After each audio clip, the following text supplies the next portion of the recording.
amagambo natekereje ko tuganira muri iki gitondo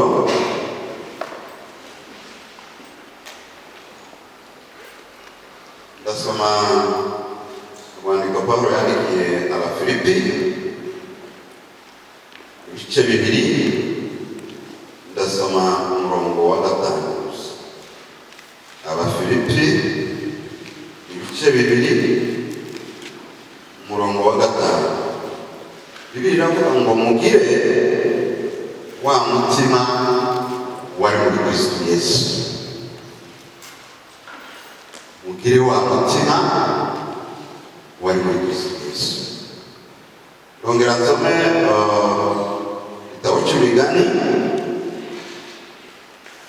ibice 8 ndasoma umurongo wa 17 gusa. Imigani 8 umurongo wa 17 biravuga ngo nkunda bankunda kandi abanshaka umwete bazambona. Nkunda abankunda kandi abanshaka umwete bazambona. Turashima Imana kubera ibihe byiza yatugeneye muri iyi minsi. Ndashima cyane ku magambo meza tuzigiye twumva.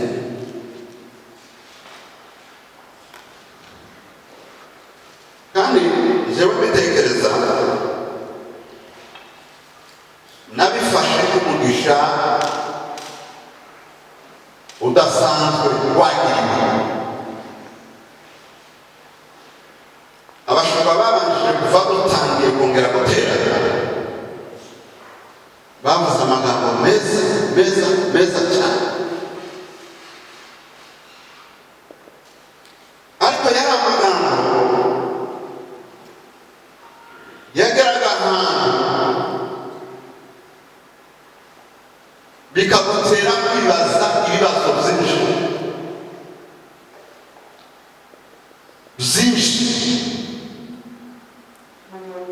ku buryo wibaza ibi bintu bahabavuga iki kintu niki ibintu twabishobora. Nabyibajijeho cyane, sinzi niba mutarabyibajijeho, ariko njye nabyibajijeho cyane. Amagambo bagaruzeho hari ibintu bibiri ushaka kugarukaho, hanyuma ngakomeza inyigisho nateguye uyu munsi. Bavuze cyane ku ijambo ryitwa imbabazi. Iri jambo ryaragarutse cyane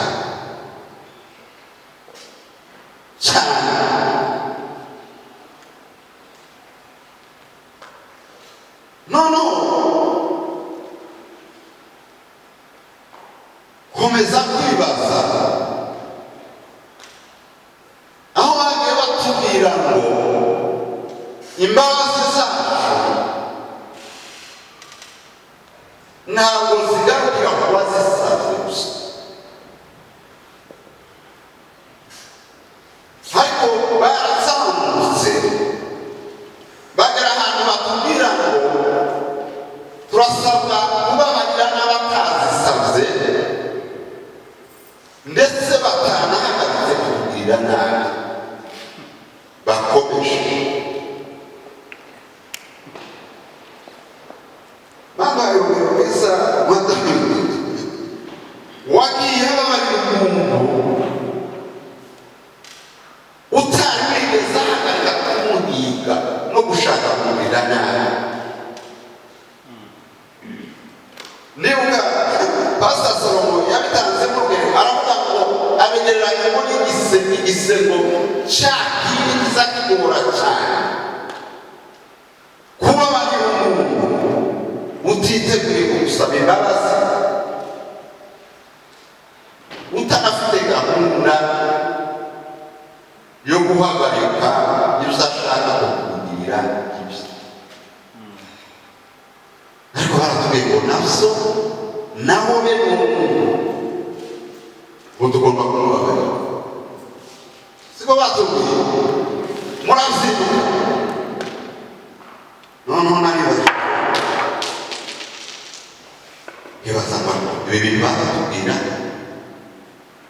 ibi birashoboka, ibi twabishobora tuvuye mu bintu bimeze nk'amarangamutima n'amayemosiyo n'ibindi, tugatekereza dutuje, twashize wenda za haleluya ku ruhande n'ibindi, haribaje ngo ibintu twabishobora, ibintu twabishobora.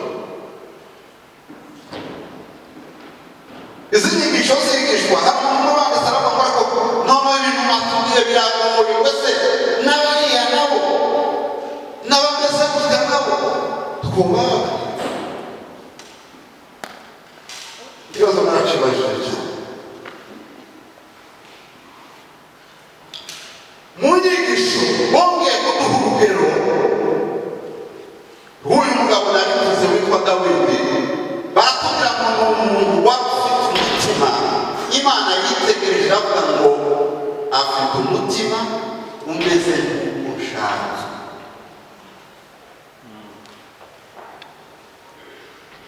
Ndetse baratubwira ngo kugira ngo tubashe kubabarira nuko tuba dufite umutima umeze nk'uko Imana ishaka. Noneho nakomeje gutekereza nabwo nibaza,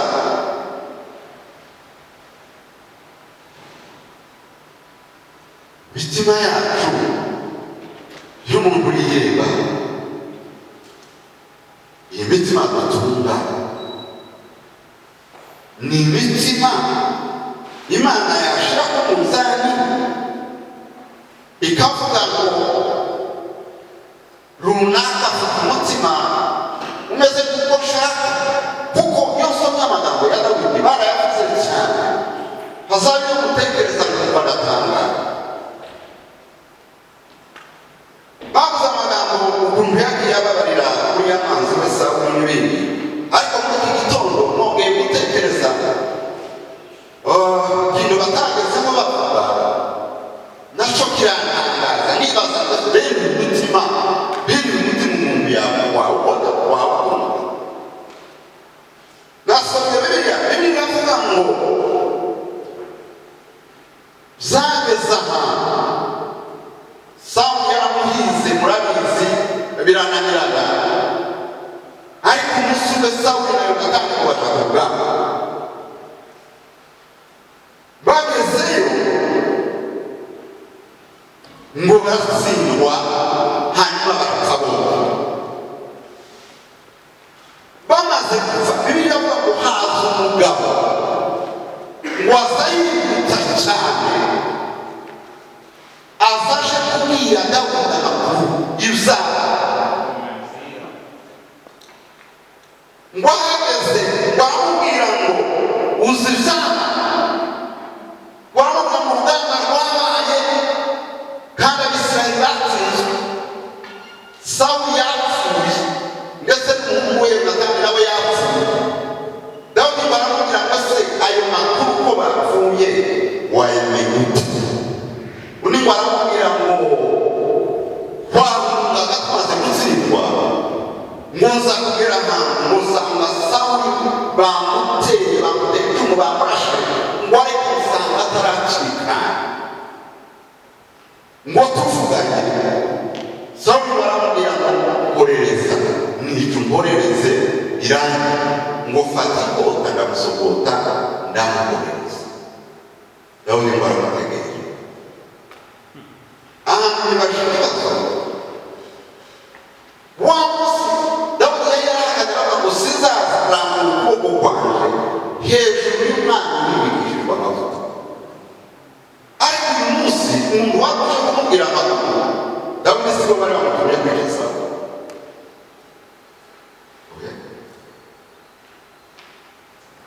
Ikintu yari gukorera uyu muntu natekereje ngo wenda yari kuvuga ngo umusukuri, kubera ko atamije wamutumye, sije wabaye intandaro, akaba apfuye yari umwanzi wanje, bigenze neza.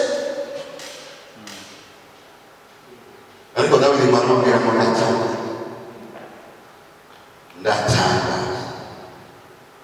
ndatangaye warambuye ukuboko kwawe ku mwami Imana y'ibishusha amavuta bya Isirayeli ukamusogota ukamurangiza.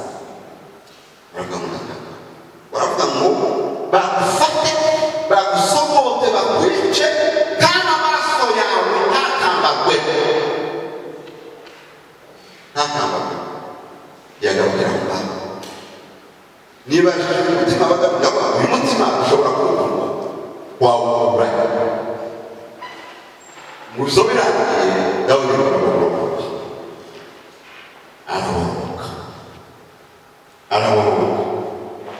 aramurogera umwanzi wamwize inshuro zitagira umubare, aramurogera. Kandi Bibiliya iravuga ngo ategeka Abisirayeli k'uwo muborogo bawubwira indirimbo, bawubwira indirimbo. Hari aho yavuze aravuga ngo mwana isozi we, aho ngo bavuga ngo mwana isozi y'indirimbo ngo kuri mu byatakaje ntiyagakwiye imvura izagwa kuri uwo musozi. Haravuga ngo ntiyakagire imyaka izahingwa kuri uriya musozi ngo kuko haguye umunyembaraga nk'uwo Imana yigishije amavuta. Umwanzi yo bamuhiza ubuzima bwe bwose.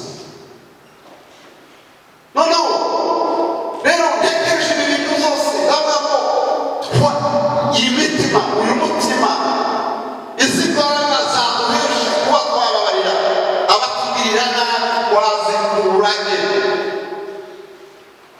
twabishobora gute?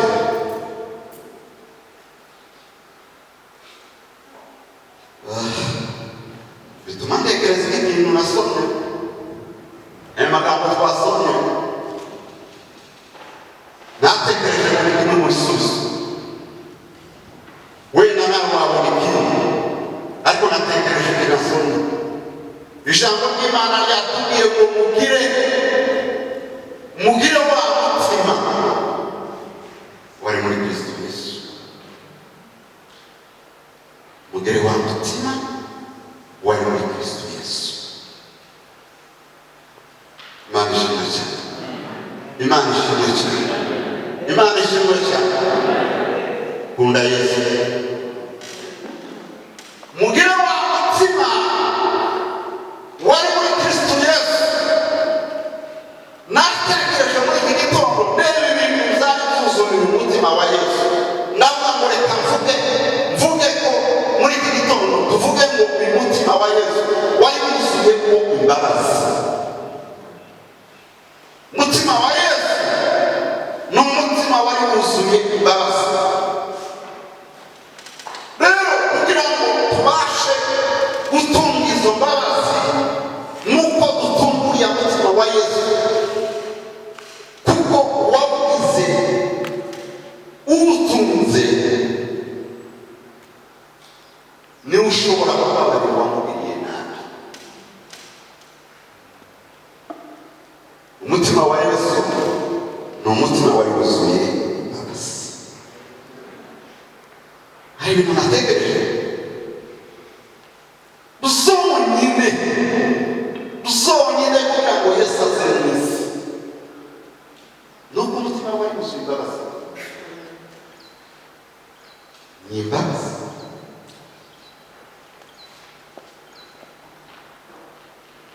Kandi nta kintu cyiza twari twakoze, ntacyo ngo ahari tumutere imbabazi nga kurya Abisirayeli batatse bari muri Egiputa. Birizwa ngo baratatse cyane ngo Imana yumva gutaka pa. Imana ishaka kohereza Yesu mu isi, ntabwo twari twatatse. Imbabazi. Pawulo yandikiye Abaroma aravuga ngo biragoye, kandi biragoye kundapfira umuntu mwiza. Biragoye. Haba n'umubyeyi kugira ngo upfire umwana wawe biragoye. Umwana kugira ngo apfire ababyeyi biragoye. Pawulo aravuga ngo biragoye birakomeye umuntu apfira umuntu mwiza ngo sinkanzwe noneho wagerenze asa n'uwiseguye araba ngo icyakora ahantu habayeho amahitamo ngo ahari umuntu yatinyuka upfira umunyangezo nziza, ariko aravuga ngo ariko Yesu Kristo, Yesu yadupfiriye tukirangira ibyaha, yadupfiriye turi abantu babi, yadupfiriye tutabisaze, ariko n'ukurere ni umutima wari wuzuye imbabazi.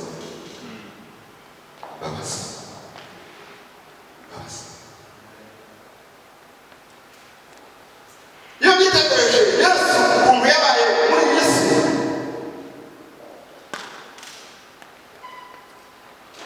haba n'inyigisho yigishije, inyigisho yatanze ari mu isi, ikintu ushinzwe imbabazi ikikwereka ko arizo zari zuzuye umutima we.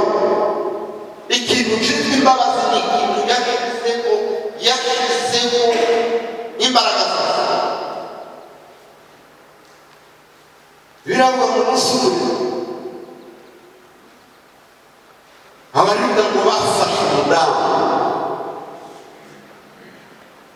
ngo baramuzanira, ngo baravuga ngo bamufashe asanga, kandi mu mategeko yabo yavugaga ngo uwafashwe muri ubwo buryo agomba guterwa amabuye akicwa. Ngo baramuzana bamuzanira Yesu, baramubwira bati twamufashe none gatubwire, dore uko amategeko avuga, dore uko bigendana. Yewe baranitegura rwose, sinzi niba ayo mabuye bari bayazanye, ariko bari biteguye kuyamutera. Bibiliya ivuga ngo Yesu arunama ngo yandika hasi ngo n'urutugu, abuzije ariko ariko ngo arunama ngo arara. Yunamutse barabwira ngo tarakora icyaha muri mwe, nawe wa mbere umutereye. Ngo arasubira arunama ngo arakomeza nawe. Burya Yunani abantu ngo baba batangira gusohoka bose. Yesu ngo yunamutse ngo asanga asigaranye n'abantu mugore we, baramuzamutse harya abantu bose bashaka gutera amabuye bati ngo ni muri mubwira ngo bambaye. Yesu ngo aramubwira ngo ndakubabariye, ariko ugenda ntukongere kugira ngo utere buri kimwe. Umutima wa Yesu ni umutima wari wuzuye imbabazi.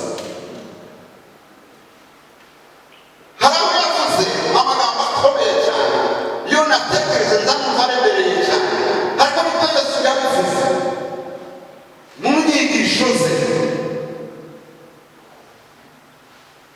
Yaravuze ngo nimubabarira abantu ibyaha ngo nibwo na Data wo mu ijuru azababarira, ngo ariko nimutababarira abantu hava mu rukundo zo mu ijuru azababarira. Ijambo rizabitangaza. Yesu ni umunyambabazi, niko twavuga, umutima we wawuzuye imbabazi zose, ariko ngo iyo areba akabona ko ushaka kubabarira, nicyo kintu cyonyine gishobora gutuma atatubabarira. Urumva ko imbabazi kuri Yesu ni ikintu yakomeje cyane. Biragaragara ko arizo zari bimwuzuyemo. Ahandi babwira abantu, barababwira ngo nimuterana muri gusenga, nk'uko twari hano, nk'uko twicaye, ngo nimuterana muri gusenga, ngo mukibuka ko hari umuntu wabagiriye nabi. Ijambo riravuga mukibuka ko hari umuntu wabagiriye nabi. Ntibivuze ngo nimuterana wenda mukibuka ko hari umuntu wabagiriye nabi. Oya, ngo mukibuka ko hari umuntu wabagiriye nabi, ngo mubanze mugire gute, mubanze mubabaze, ngo kugira ngo natatiba mu ijuru abone umubabazi. Imana ishimwe cyane. Haleluya. Umutima wa Yesu ni umutima w'urukundo imbabazi, ni umutima w'urukundo imbabazi. Uwo ni wo tugomba kuvuga. Yesu ari ku musaraba. Bishop yavuze ko kubabarira si ukubura ukazo. Ni ukuvuga ngo Yesu bamushana ku mubamba yari afite imbaraga zose. Wibuke ko wa munsi bamaze kumufata, Petero twatangiye gushaka kurwana ngo yaramubwiye ngo uzihorere sibyo, gahunda sizo, ngo aramubwira ngo ushatse kurwanana ngo nahamagara legiyoni 12 zo mu ijuru zikaza zikabaribata kugira ngo Yesu agaragare ko ari umunyambabazi, kuko atarafite imbaraga zo kwiyemuzana, ariko n'umutima wari wuzuye imbabazi. Yakomitegereza ku manywa aremera, baramufata bamushana igorigota ku musaraba, bamubanga bamusuzuguye.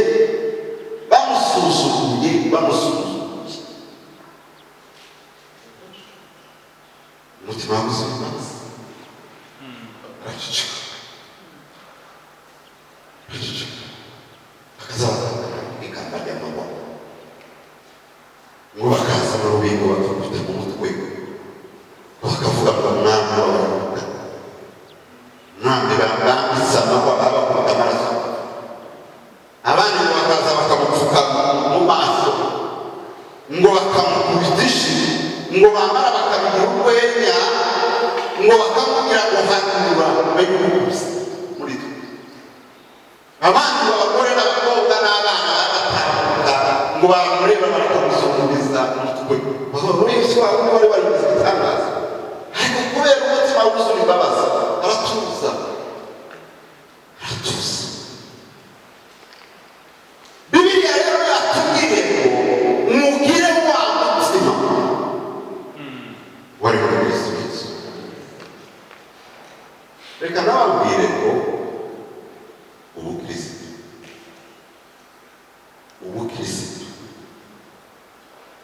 ni ukugira umutima wari muri Yesu.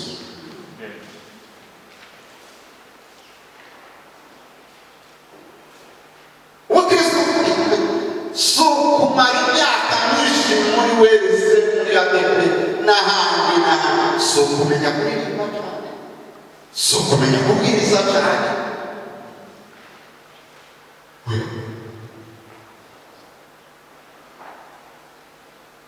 ariko ubukristo ni ugutunga umutima wari muri Kristo Yesu, kandi abawutunze basa nawe. Kandi zabindi twanga kwibaza ngo se birashoboka, abatunze umutima wa Yesu barabishobora. Nicyo kibazo kindi nibajije, naribajije ngo se birashoboka? Birashoboka gutunga umutima wa Yesu? Uriya mutima wuzuye imbabazi wa Yesu birashoboka ko nawutunga? Birashoboka ko wawutunga? Reka nkubwire ngo birashoboka. Birashoboka. Natekereje urugero rumwe gusa. Bibiliya iratubwira mu mugabo witwa Stefano. Burya ntiyari no muri gurupe y'abajya cumi na babiri babanaga na Yesu, ari mu baje, ariko ngo yakoraga umurimo w'Imana, ngo akawukora neza, Imana ngo ikamukoresha ibimenyetso n'ibitangaza. noneho ngo abantu bajena ngo bagurira abantu uko bibiri babaha ruswa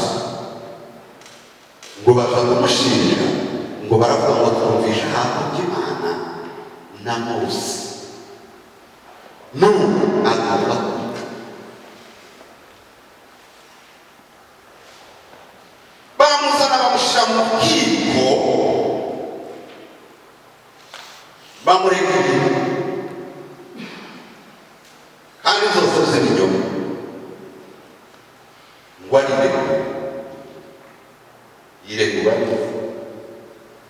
avuga amagambo yo kwiregura meza ariko arangije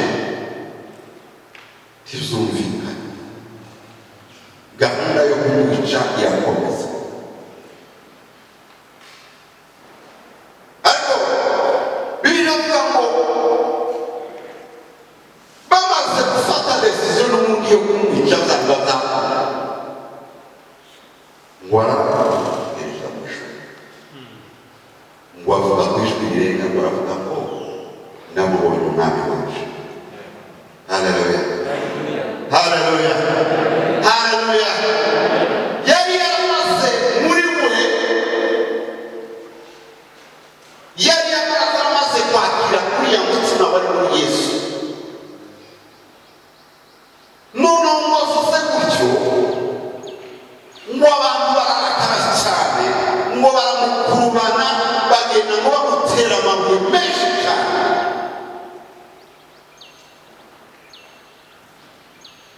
Barasenga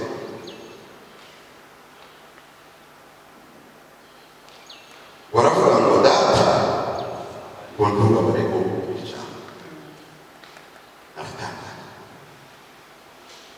Icya mbere bari bamubesha yari yasize ikinyoma arisobanura ariko bagakumva ishongeyeho bamwica nabi bamusuzuguye.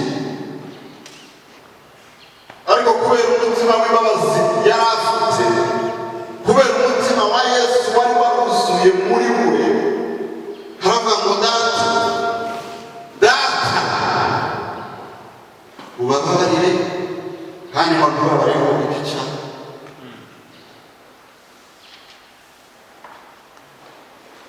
Gutuma umutima wa Yesu birashoboka, birashoboka. Stefano yari umuvuga. Haleluya, haleluya. kandi nubwo Bibiliya itavuga isitware ya mbere, ariko ndatekereza ko mbere ataratunga umutima ntabwo ari kuriya yari ameze. iyo abesherwa n'ikindi kintu bakamwica kuriya bamwishe ataratunga umutima wa Yesu, ntabwo yari kuvuga ngo data ntubabare mu ijana. yari gupfa wenda ayabavuma, yari gupfa wenda avuga ngo ntabwo muzapfa mupfuye, ariko umutima wa Yesu aravuga ngo data ntubabare mu ijana, ntubabare mu ijana.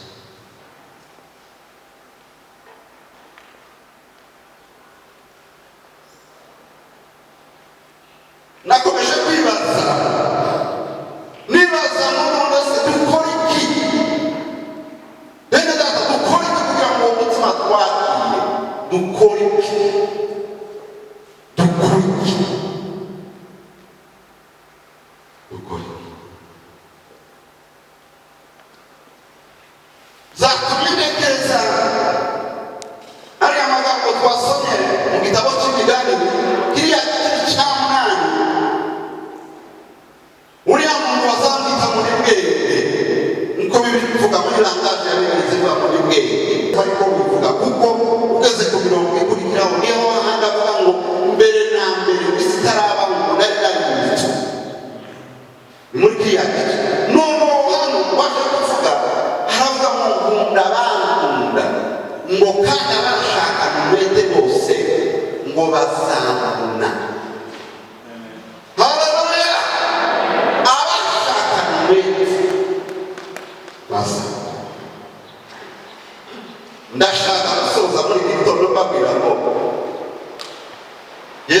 azaboneka. Haleluya! Yesu azaboneka kugira ngo dushikire uriya mutima wari muri we nuko tumushaka kandi iyo wabigize intego azaboneka. Iyo amagambo y'Imana avuzwe gutya hari bamwe bahita batekereza, umuntu akaba afata konkiriziyo ukavuga ngo biriya batwigishe, biriya noneho basigaye batubwira, biriya ntibishoboka, sinabishobora, ugasigara sinabishobora. Ko barambwira ngo nababarira na runaka sinabishobora. Abenshi ntabwo barasigara.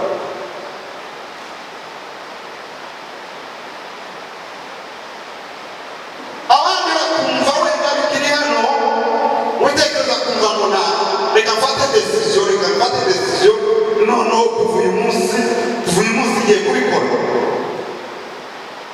Ariko izo zose icyo ushaka kubabwira muri iki gitondo, ndashaka kubabwira ngo dushake Yesu.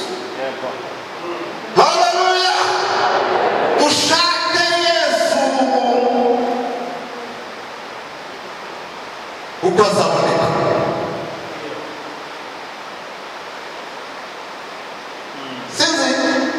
Sinzi ko hari uwamushatse wamubuze, ariko uwamushakanye umwete, Bibiliya iratubwiye ngo nkunda abantu kandi abashakanye umwete bazamubona. Mwibuke umugabo witwa Zakayo, Bibiliya iravuga ngo amaze kumva amakuru ya Yesu,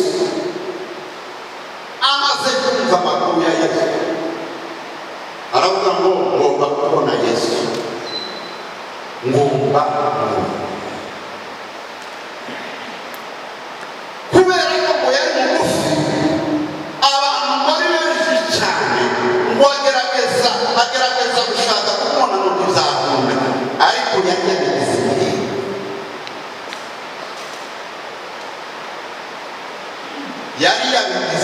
intego.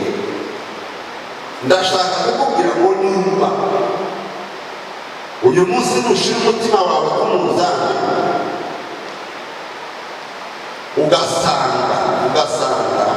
ugasanga yuzuye imbabazi nk'uko ijambo ry'Imana ryagutegetse, ndashaka kukubwira ngo ugire intego yo gushaka Yesu.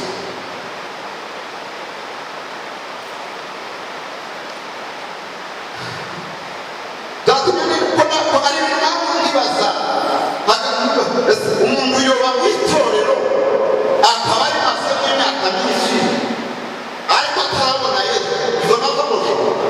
Ariko ndashaka kubabwira ngo bibaho.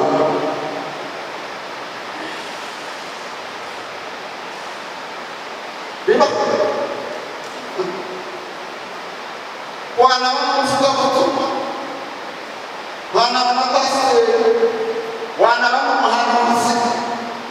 Mwibuke umuhanuzi Yesaya wari ukomeye cyane, biratubwira ngo yahanuye kuva mu gice cya mbere ageza mu cya gatanu atarabona Imana. Uzakomereza mu gice cya gatandatu niho yavuze ngo umwami yamaze gupfa, ngo nibwira gutya ngo mbona Imana. Kandi aravuga ngo amaze kubona Imana ngo nibwo yabonye ngo n'umukero wahaguruka ngo afate ikara ngo aribuza ku minwa ye, waramubwira ngo ibyaha byawe no gukiranirwa kwawe bigukuweho. Ariko yaramuhanuye.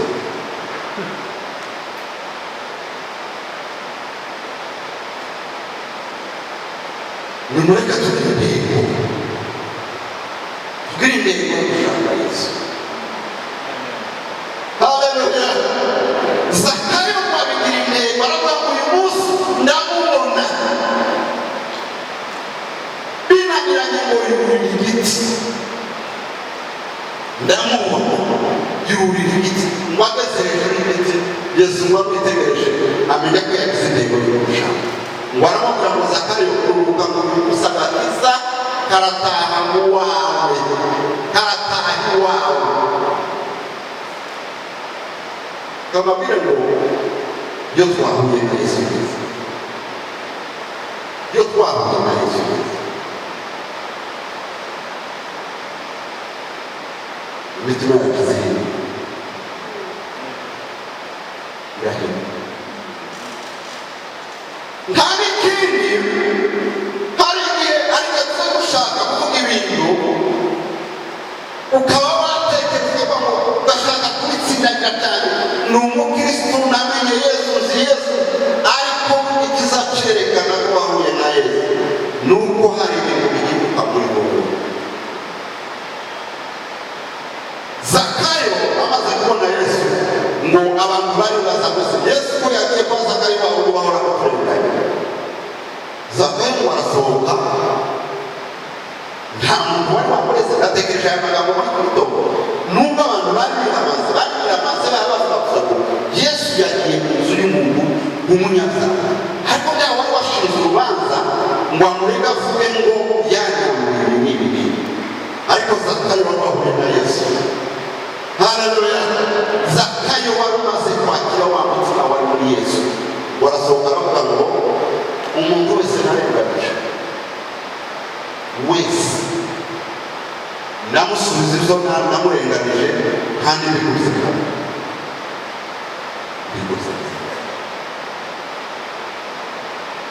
Mureka tubirebe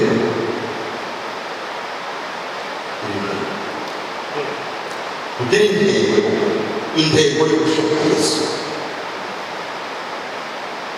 Kandi yavuze ngo nzamureke,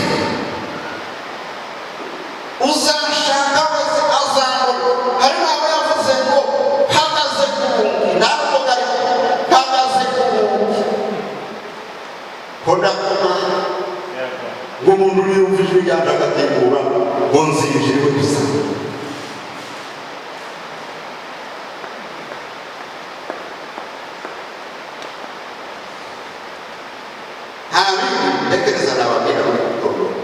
Mureka tugirire yo gushaka Yesu no gusana, nitumara kumushakira agatura muri twe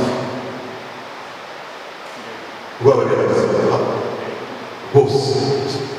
Uragira ngo Stefano yabivuze se byamugoye, yarashakishije se, yigeze ashaka rwose, ntawaba umuhagaze hejuru ngo tubwire neza. Ariko ibintu byaruguru bizabyo. Mureke tugire intego yo gushaka Yesu, hanyuma dutunge umutima wawe mubi. Reka mbasaba ko duhaguruka gusenga.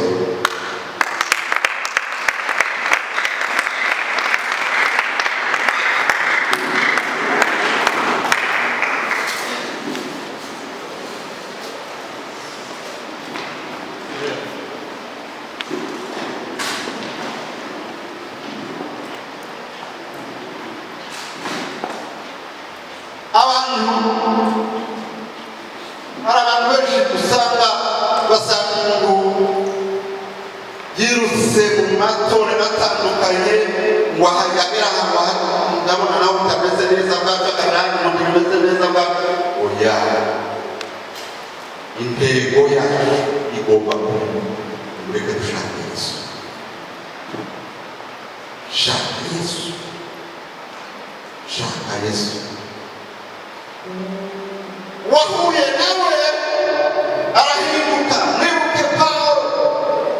Mwibuke Pawulo yageze abavuga ngo musukuri n'abambana nabo fana ubuzima sinzi mana sinzi mpamvu aya magambo ariyo yakomeje kuza muri iyi minsi, ariko senga Imana kugira ngo ubone Yesu hanyuma dusarabuza. Mwami Mana yacu ndagushima biraneza murengezi wacu mwiza, ndashima imbaraga zawe, ndashima kuganeza kwawe.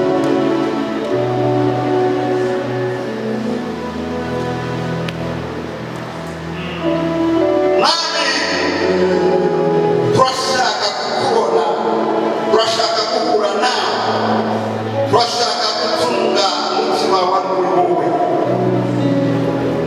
Yesu tugirire neza, Yesu bane natwe,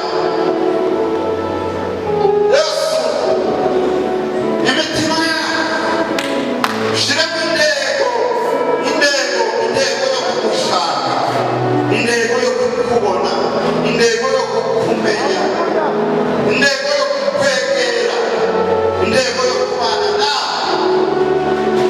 Yesu Kristo urakoze murengezi wacu mwiza, urakoze byiringiro z'agakiza. Emera kubana natwe uyu munsi ko tugiye kuva aha. Ndasaba kubana na buri muntu wese, ndasaba